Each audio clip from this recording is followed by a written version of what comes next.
Welcome back, Math Marvels. In this lesson, we're going to connect some dots in our previous lessons because we're going to look at unit rates on graphs again. So let's go back to how to fill in the table, just the quickest of reviews, how to graph that, and look at the context of a unit rate, how to identify it on the graph. So again, just looking at our table, you're going to try and find a complete rate. In this case, I have 12 magnets in 4 hours, so 12 and 4. And I'm going to just quickly use math. And I'm going to start with the lowest one, 1.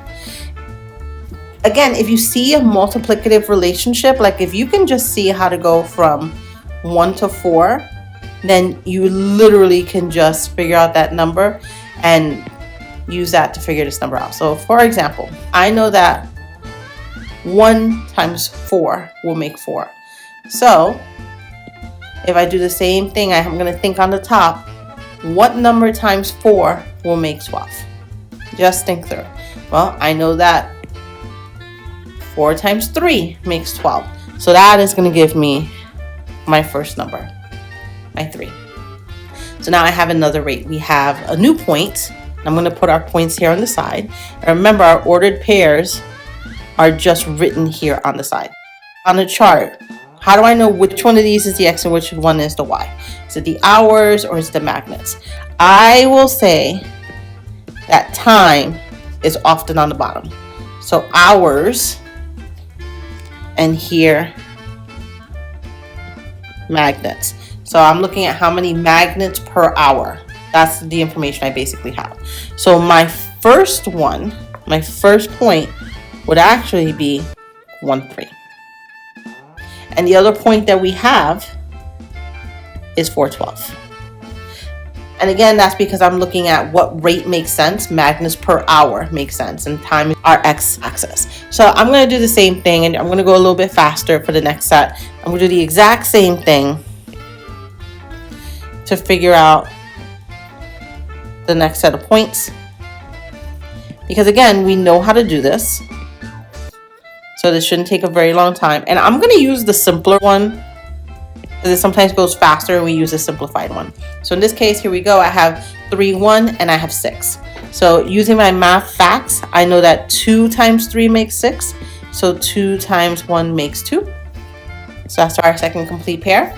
And let's do the same thing with the next one. I have 3, 1. And now I have an 8 in the same row as hours is 1. So again, you use your math facts. I know that 8 times 1 makes 8. So 8 times 3 is 24. Just using my facts. Just the facts.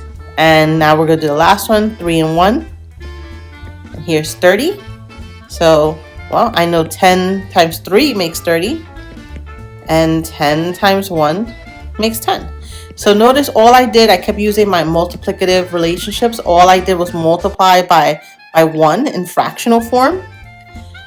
And I used a relationship to figure out the other number. So that's all we did. And now I'm going to use my points. I'm going to write them here on the side. So we have 2, 6. And we have 8, 24.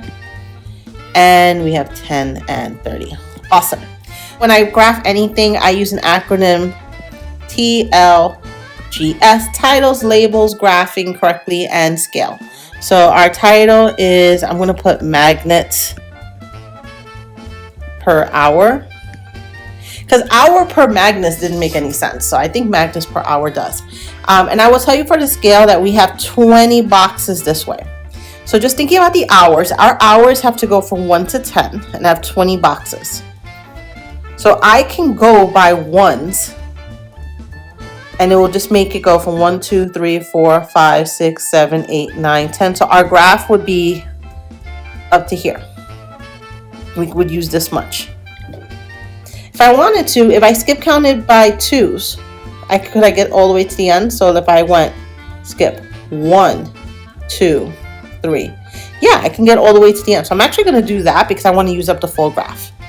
So this is 1, 2, 3, 4, 5, 6, 7, 8, 9, and 10. And on the magnet side, I had to go from 3 to 30, but I only have 20 boxes, so I cannot go by ones. So I'm going to have to go by twos. So I'm going to go, and I'm going to have to write these a little tinier. 2, 4, 6, 8, 10, 12, 14, 16, 18, 20, 22, 24, 26, 28, and 30. So I'm still using most of my graph. Awesome. Let's make this a little bigger for you guys so you can see it a little bit more, because I know I wrote super tiny. Let's put in those points. So I'm going to put the first one, 1, 3. So I'm going to move over to 1 and up 3. And there we go. So I moved to 1 and up to 3. 3 had to be between the 2 there. My next point is 2, 6. Next I have 4, 12. Next I have 8, 24. It's 24. Yep, 24.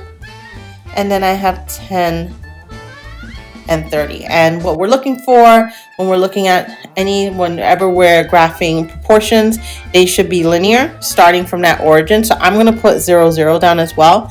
And you'll notice these are linear. I can go through all of these points. Matter of fact, I think I will. See, there we go, straight line. So in this context, what does that point mean, that unit rate? Well, our unit rate would be this guy right here. Let's make this a little deeper. That's our unit rate, our 1, 3. When the x is equal to 1, that is our unit rate. And how do we interpret that? That means I have 3 magnets per hour.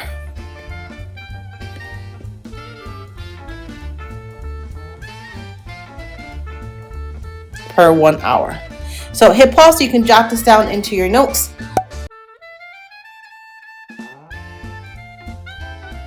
Now you remember how to quickly fill in the table, how to graph it correctly, and then how to identify if it's a proportion and how to identify the unit rate on a graph. Okay, let's jump into this problem using math. The directions say use math to find the missing values and calculate the unit rate. So here's a situation. Alina can swim 12 laps in 4 minutes. Calculate the unit rate, which means the number of laps per minute Alina can swim. So they're basically asking us to do 2 things. One is to find the unit rate, and 2, find the other rates in the chart. So what we're going to do, complete the chart. So we know 2 things. We know that she swims 12 laps in 4 minutes, which is not written in the chart, but I do see 4 minutes. So we have something there. And we know that she swims 36 laps in 12 minutes. And how do I know? Because it's the only complete rate on my chart. So we have 2 pieces of information and we have 7 pieces of information missing. So we're going to use math. And that means I'm probably going to use the lower unit rate. I'm going to choose to use 12 laps in 4 minutes instead of 36 laps in 12 because I'd rather multiplication division with smaller, friendlier numbers. And then once we have the unit rate, we're going to use the unit rate to complete the rest of the table. So that's our plan. Quick and easy. Hit pause so you can jot this down, and then we're going to execute this plan.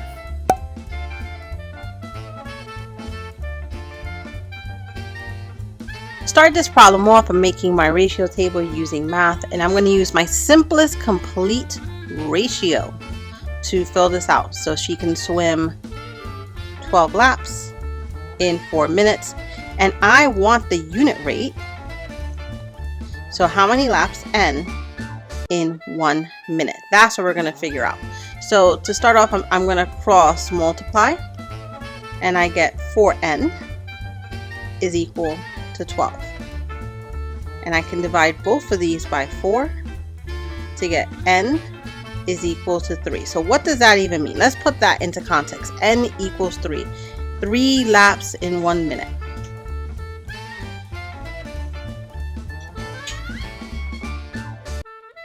Three laps per minute. And this also means there's a relationship between these 2 numbers. So 3 to 1. If I'm given a number of minutes, I could just multiply by 3 to get the laps. Or if I'm given a lapse, I can divide by 3 to get the minutes. So I'm going to just make sure you can see this visually. So if I know the minutes, if I start with minutes, I can multiply by 3 to get the lapse. And if I know the lapse, I can divide by 3 to get the minutes. So think about how this works out. I'm going to look for a complete pair here. This set here, this ratio, 12 times 3 does give us 36, and 36 divided by 3 gives us 12. So that ratio is there. Same thing here, 32 times 3 gives us 96. See? And 96 divided by 3 gives us 12. So I can use all that information to fill out the rest of these boxes. So I'm going to start with the easy one. So what if I have the minutes? So I'm going to do this one. And I'm going to do this one. So if I have 4 minutes, I know I'm going to multiply by 3 to get 12. And if I have 20 minutes, I'm going to multiply by 3 to get 60 laps. Easy peasy. Let's do the opposite way. We have the laps, and we're going to figure out the minutes. So these are division. So if I have 24 laps divided by 3, that will take me 8 minutes. And if I have 48 laps divided by 3, that takes me 16 minutes. Ooh, we have one more. And if I had 72 laps divided by 3, that would take me 24 minutes. And you can take out a calculator to see how I'm doing it. I just don't want the video to be too long. And for this last set here, you can literally put in any number. So if you want, you can say, what if I had 80 laps? How many minutes? Or what if I had 30 minutes? How many laps? You get to decide. You can fill out and create that last ratio for yourself. But the big takeaway I want you to get is once you know your unit rates, once you have this, you can figure out the relationship between any two sets of values. Hit pause and jot this down into your notes.